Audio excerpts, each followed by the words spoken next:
আজকে আমি 3 ঘন্টার মধ্যে এই সাইকেল দিয়ে 50 কিলোমিটার রাস্তা পার করব। কিন্তু এই চ্যালেঞ্জের টাস্ক হলো এই সাইকেল থেকে আমি এই 50 কিলোমিটার রাস্তা পার হওয়া না পর্যন্ত এই সাইকেল থেকে নামতেই পারবো না। আমরা বাইক নিয়ে ভিডিও বানাইছি, আমরা কার নিয়ে ভিডিও বানাইছি, কিন্তু এখনো পর্যন্ত আমরা সাইকেল নিয়ে কোনো ভিডিও বানাইনি। তো আজকের এই ভিডিওটা যারা সাইকেল লাভার আছে তাদের জন্য স্পেশালি ডেডিকেট করে বানানো। এন্ড এই সাইকেলটা আমার না, এই চ্যালেঞ্জের জন্য আমার বন্ধুর থেকে এটা আমি একদিনের জন্য ধার নিছি। আর তার থেকে মজার বিষয় হলো চ্যালেঞ্জের মধ্যে চ্যালেঞ্জ, এই সাইকেল কোনো ব্রেক নেই।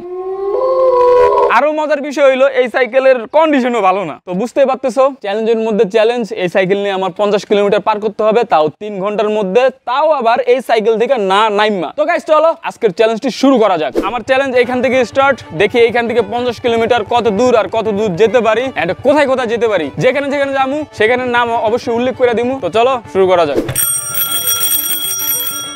আমি প্রথমে আস্তে আস্তে চালাবো যাতে আগে আমি উইক না হয়ে পড়ি। আমি এখন যেখান থেকে যাইতেছি এই রাস্তাটা একটু মানে খারাপ আর কি। সামনে যারা আমার শুট করতেছে এটা হইলো আমার ভাই রিফাত আর আমাকে দাদু সোয়েব। কিন্তু কাহিনীতে জনকে যতটা মজা লাগতেছে জানি না যে কত কিলোমিটার যাওয়ার পর আমার সব মজা সাজা হয়ে যাবে। আর গাইজ এখন বাজে 11:49। তো দেখা যাক আমার এই চ্যালেঞ্জ কমপ্লিট করতে করতে কয়টা বাজে। এন্ড গাইজ এই চ্যালেঞ্জটা দিয়েছিল ওমর ফারুক নামের এক ভাই, সো তাকে ধন্যবাদ এই চ্যালেঞ্জটা দেওয়ার জন্য।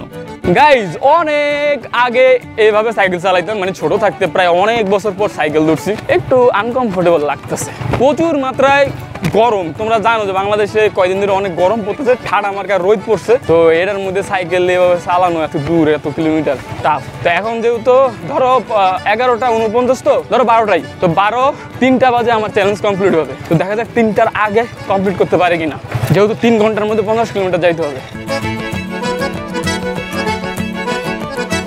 ও ব্রেক নাই গাইস, আমার ভয় একটাই গাইস, এই সাইকেলের কোনো ব্রেক নাই। ঠিক আছে, আমার ব্রেক একমাত্র আমার নিজের পা, লম্বা হয়ে একটা ভালোই হয়েছে, উপকার হইলো। জলवा है हमारा।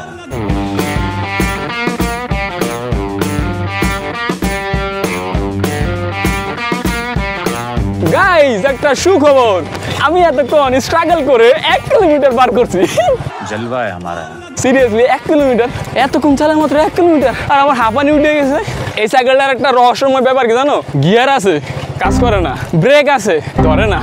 ওই কাকা,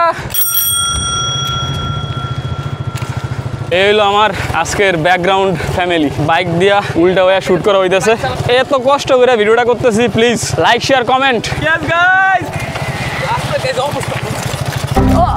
না না না, সিট ঠিক আছে, সব ঠিক আছে গাইস, সিচুয়েশন আন্ডার কন্ট্রোলে আছে। গাইস আমি তোমাদেরকে একটা দেখাই, স্টোন দেখাই।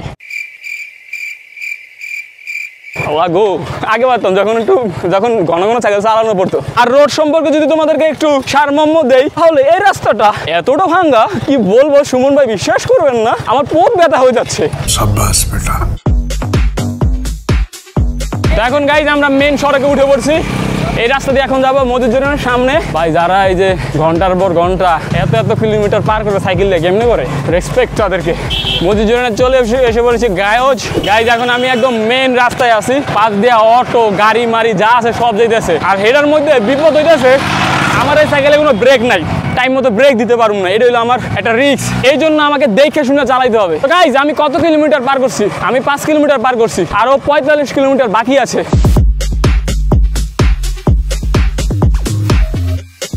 সাইকেল চালাইতে চালাইতে হঠাৎ রাস্তার পাশে একটা জিনিস দেখলাম, পরে আইসা জিজ্ঞাসা করলাম এটা কি, বললো এটা তালের রস। তো আমরা গাইস 3 জনে মিলে তালের রস খাবো। তো গাইজ এই যে তালের রস, এখন খায়া দেখি যে এটা আসলে টেস্ট কেমন। এর আগে সত্যি কিন্তু তালের রস ট্রাই করি নাই। খেজুরের রসের মতো সেম গাইজ, তালের রস খায় আমরা জানি শুরু করলাম, কিন্তু মজার বিষয় হলো আমার সিট নিচে নাইমা গেছে।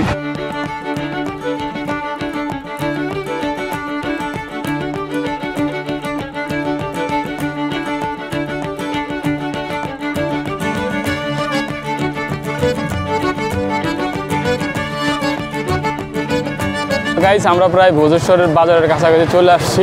আমার প্রোটোকল দিয়া আমার গ্রুপ হইতেছে, ঠিক আছে, পিছনে যাদেরকে দেখতে পাচ্ছ এগুলো আমার প্রোটোকল। গাইস স্পিড একটু বাড়ানো। এই কাকা কোথায় যাচ্ছ? এ বাবা আমার হায়াবুসার লগে পারবি তোরা?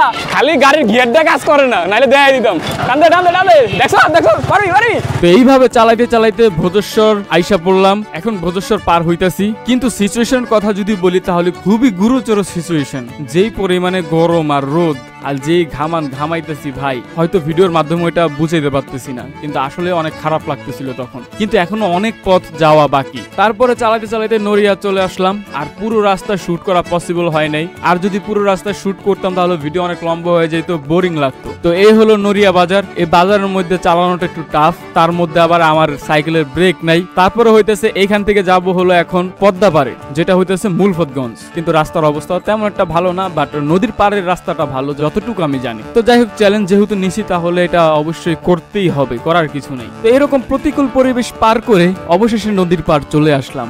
এত রাস্তা চালায় আসছি, এত ক্লান্ত, কিন্তু নদীর পাড় আসার পর আসলে সব ক্লান্ত মনে হইলো যে দূর হয়ে গেছে, কারণ নদীর পাড় আলাদাই একটা বাতাস চলতেছিল।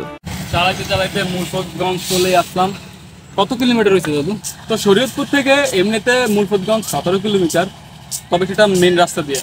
আমরা তো ভিতর দিয়ে ঘুরে আসছি না, প্যাঁচগোজ দিয়ে প্রায় 20 কিলোমিটার আমার হয়ে গেছে। কিলোমিটার পার করতে আমার সময় লাগছে 1.5 ঘন্টার মতো। এইখান থেকে আমি আর সামনে কোথাও যাবো না, এখান থেকে আবার আমি শরীয়তপুর ব্যাক করবো। এখন এখানে কতক্ষণ একটু রেস্ট নেবো।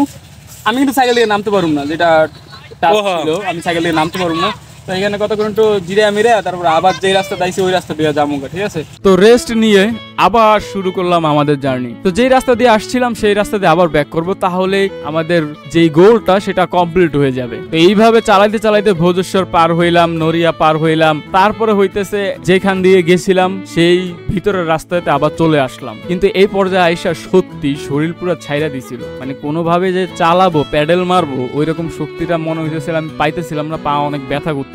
তো গাইস, আজকের ভিডিওটা এতটুকুই। আর সর্বশেষ কথা হলো, চ্যালেঞ্জটা কমপ্লিট করতে পারি নাই সময়ের কারণে। যখন আমি আমার সেই লোকেশনে আইসা পৌঁছাই তখন সময় শেষ হয়ে গেছিল, 3:11 বাজতেছিল তখন, কিন্তু সময় ছিল 3টা পর্যন্ত। তাই চ্যালেঞ্জ আর কমপ্লিট করতে পারি নাই। কিন্তু টোটাল যদি হিসাব করি তাহলে কত কিলোমিটার চালাইছিলাম? টোটাল চালাইছিলাম 38 কিলোমিটারের মতো বা 40 কিলোমিটার হতে পারে। তো যাই হোক, এই চ্যালেঞ্জটা কমপ্লিট করতে পারি নাই, বাট চেষ্টা করছিলাম, সময়ের কারণে সেটা হয় নাই। এক্সপিরিয়েন্সটা খুবই ভালো ছিল।